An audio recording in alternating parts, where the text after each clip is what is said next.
Des pourparlers sont en cours entre le gouvernement et les acteurs de la filière viande pour trouver un prix consensuel avant le mois de Ramadan qui s'approche à grands pas.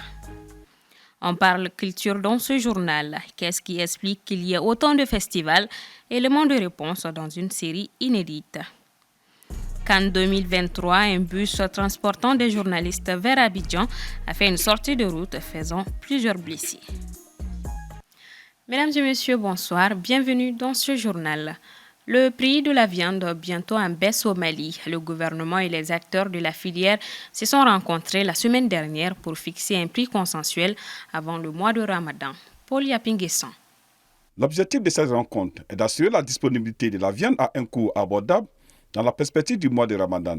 Si aucun prix n'a été convenu entre les différentes parties, la rencontre a été tout de même l'occasion de préparer le terrain pour un éventuel compromis par rapport à la baisse des prix de la viande avant le mois de Ramadan. Les prix, c'est l'offre et la demande. Donc, nous avons échangé sur ça avec notre ministre de tutelle, ministre de l'élevage et de la pêche, Joubaba, qui nous a conduit même à rencontrer monsieur le ministre de la Défense. L'autre jour, c'était avec le ministre du Commerce et de l'Industrie. Donc maintenant, pour parler des prix, aucune famille seule ne peut décider les prix. Nous sommes une chaîne de valeur. Mais nous, notre rôle aujourd'hui, c'est d'informer, sensibiliser par rapport à un approvisionnement correct et avec un coût très raisonnable pour le Ramadan qui est très proche. Si les échanges entre le ministre de l'Industrie et du Commerce, Moussa Alassane Diallo, et les membres de l'Association nationale des transformateurs bétail viande du Mali, Anatra Bevin, ont porté sur la baisse du prix de la viande à quelques semaines du mois du jeûne musulman, à Bamako, dans les marchés, des femmes de ménage ont décrit l'augmentation du prix de la viande.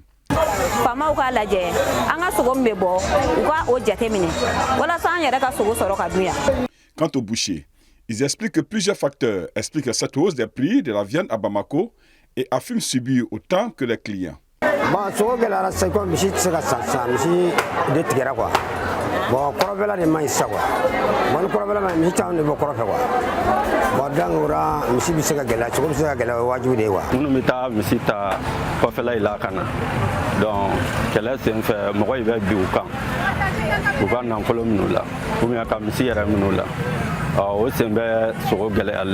Après cette rencontre entre le ministre et la Natra Bevin, un éventuel compromis serait en cours par rapport à la baisse des prix de la viande qui oscille entre 2500 et 3000 francs CFA avant le mois de Ramadan.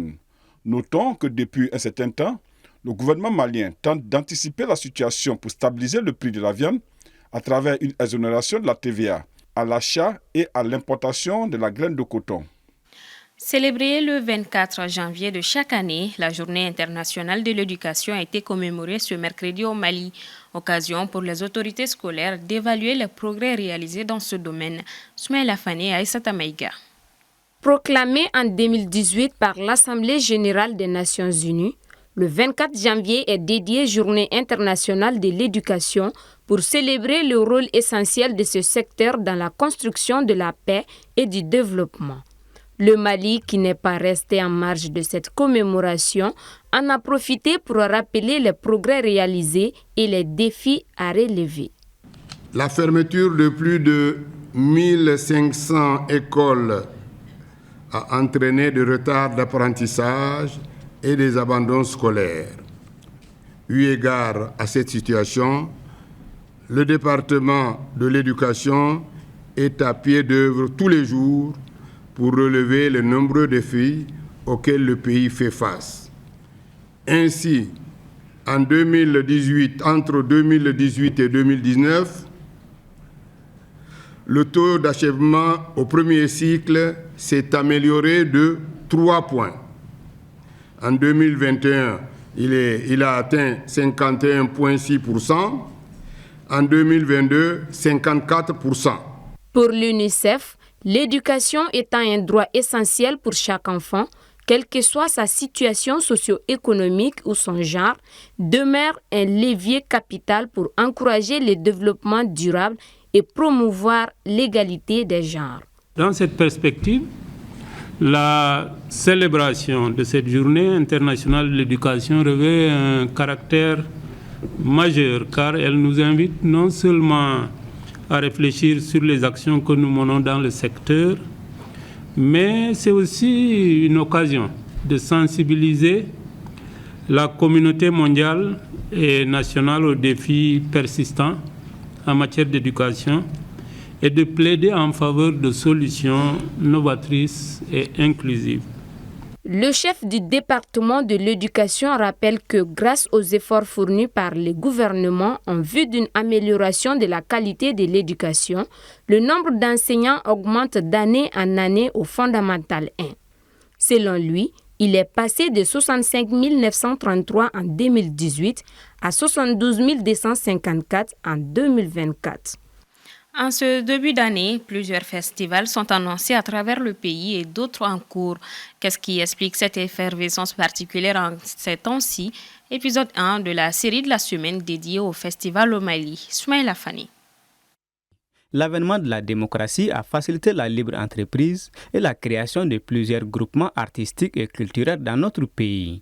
Une situation qui a permis la naissance de plusieurs festivals, surtout en début d'année où plus d'une centaine sont programmés. Je crois que la multiplication des festivals dans ce pays est liée au contexte politique.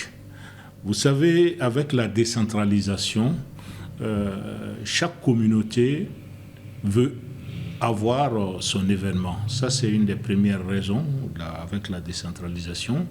Une autre raison de la multiplication des festivals, c'est que tous ces festivals se passent à certains moments de l'année, parce que nous n'avons pas de salles construites ici au Mali.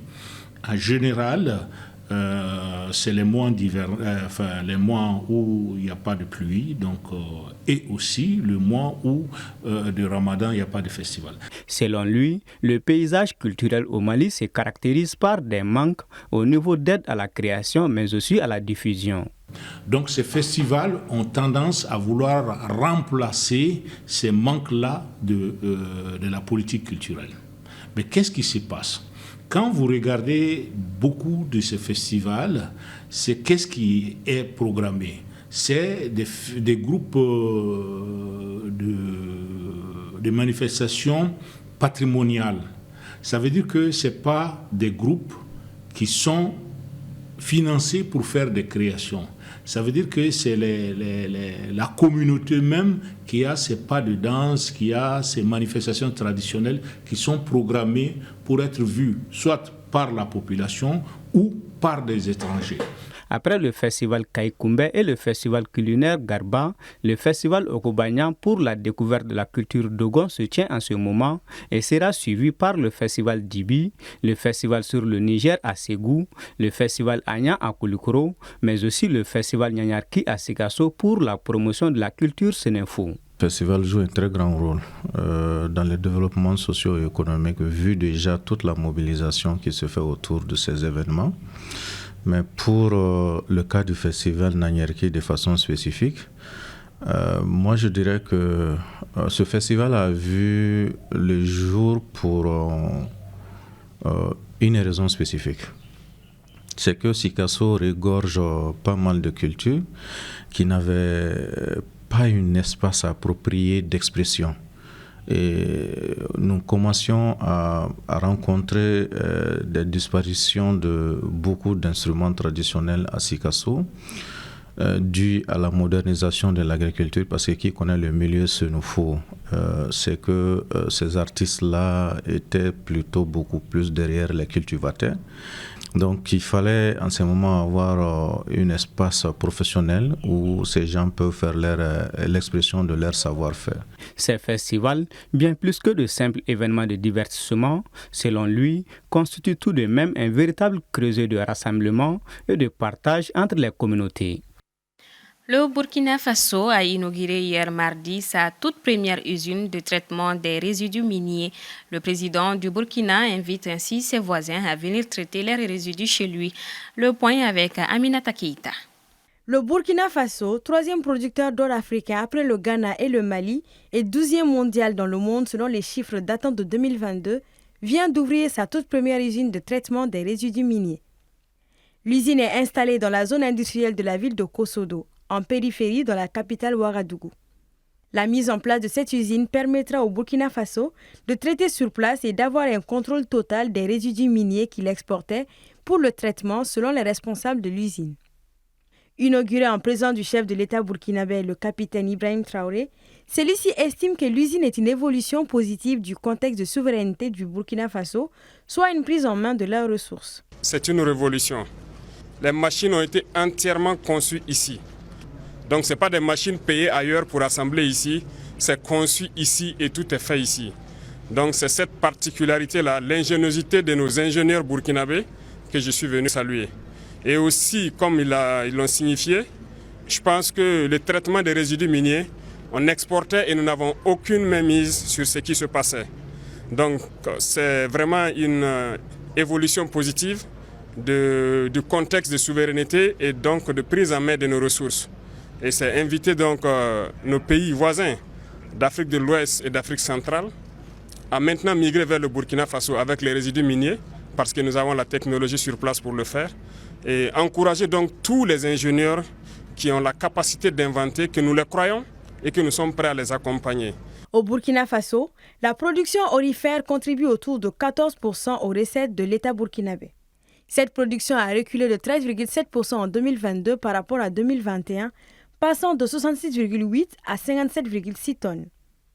Dans le contexte de souveraineté, les autorités burkinabées avaient réquisitionné 200 kg d'or produits par une filiale du groupe canadien Ndaivo Mining pour nécessité publique. Pour le gouvernement, il s'agissait d'une décision dictée par un contexte exceptionnel. Puis, fin novembre 2023, les autorités burkinabées avaient lancé la construction d'une première raffinerie d'or d'une capacité de production annuelle de 150 tonnes d'or pur à 99,99%, soit environ 400 kg d'or par jour. Direction la Guinée-Conakry. Ce mercredi 24 janvier, le président de la transition Mamadi Doumbouya a été élevé par ses frères d'armes au grade de général de corps d'armes à titre exceptionnel. Djeneba Samaki. Le président de la transition guinéen, le colonel Mamadi Doumbouya, a été élevé hier au rang de général de corps d'armée. La décision a été annoncée par la présidence guinéenne à l'issue des concertations de la hiérarchie militaire en marge des échanges traditionnels des vœux de Nouvel An au palais Mohamed V de Conakry. La présidence indique également que Mamadi Doumbouya a renoncé à ses fonctions de chef du groupement des forces spéciales qu'il dirigeait depuis 6 ans. Le décret d'élévation a été lu hier soir à la télévision nationale par le ministre de la Défense nationale, Aboubakar Sidiki Kamara. Cette élévation, selon le communiqué, est une reconnaissance pour les réformes rapides et majeures entreprises par le président Doumbouya, conformément à la charte de transition, et a eu lieu sur proposition de la hiérarchie militaire et de tous les commandants d'unités des forces de défense et de sécurité.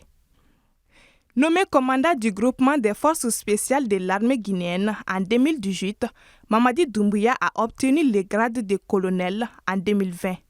Avec ses frères d'armes du GFS, il a renversé en 2021 le président Alpha Condé et devient président du Comité national du Rassemblement pour le développement, CNRD, puis président de la transition.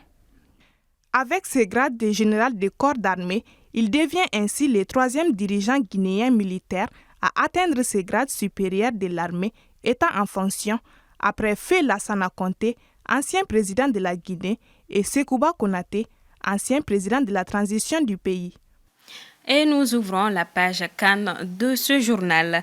L'entraîneur des Scorpions de la Gambie a annoncé sa démission mardi 23 janvier lors d'une conférence de presse après la défaite de l'équipe gambienne face au Cameroun. Cette défaite 3-2 élimine la Gambie.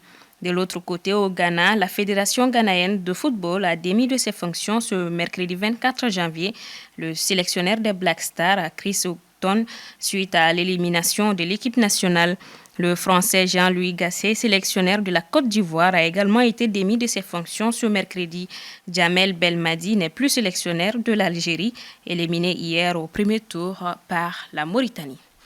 Et nous restons avec la CAN. Ce mercredi, le bus des journalistes sportifs à la CAN a été victime d'un accident alors qu'il quittait Yamoussoukro pour Abidjan. Assetoumani Koulibaly pour les explications. Tard dans la nuit d'hier mardi à ce mercredi 24 janvier, un bus transportant des journalistes de Yamoussoukro à Abidjan a fait une sortie de route assez violente. Le bus aurait percuté le mur d'un entrepôt en travaux, entraînant de nombreux blessés. Siondene Yacouba Soro, journaliste au journal d'Abidjan, qui était dans le bus, assure que le chauffeur était évanoui suite à l'accident et le convoyeur Franck Ouraga du Kokan, restant immobile pendant plusieurs heures. À l'arrivée du groupement de sapeurs-pompiers militaires, les blessés ont été immédiatement conduits au centre hospitalier universitaire d'Angré et au CHU du Trècheville. Ce malheureux incident a enregistré de nombreux blessés, légers et graves par moments, comme le cas du chauffeur qui était complètement, qui on va dire qui s'est complètement évanoui, et du confrère Franck Ouraga qui lui était coincé. Il faut dire que de ce convoi des hommes des médias, c'était un cas UTV de 60 places. Après l'accident, certains confrères qui n'avaient pas, je dirais pas qu'ils n'ont pas senti le choc, mais qui ont estimé que ça allait, qui ont estimé qu'ils pouvaient rentrer, sont rentrés. Et ils n'ont pas attendu l'arrivée des secours. Environ une cinquantaine de blessés sont à déplorer.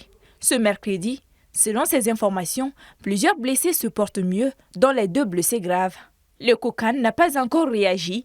Toutefois, en début de journée, une délégation du gouvernement ivoirien s'est rendue au chevet des blessés afin de s'assurer de l'état de santé des blessés. Et on termine avec les résultats du jour. Le Mali a concédé le nul 0-0 face à la Namibie et conserve la première place du groupe avec 5 points. Les Aigles affronteront les étalons du Burkina Faso mardi 30 janvier à 17h. À noter que l'Afrique du Sud et la Namibie sont aussi qualifiés. La Tunisie est éliminée. Point final à ce 19h45. Merci de votre constante fidélité. À demain pour une nouvelle édition. Bonsoir à tous.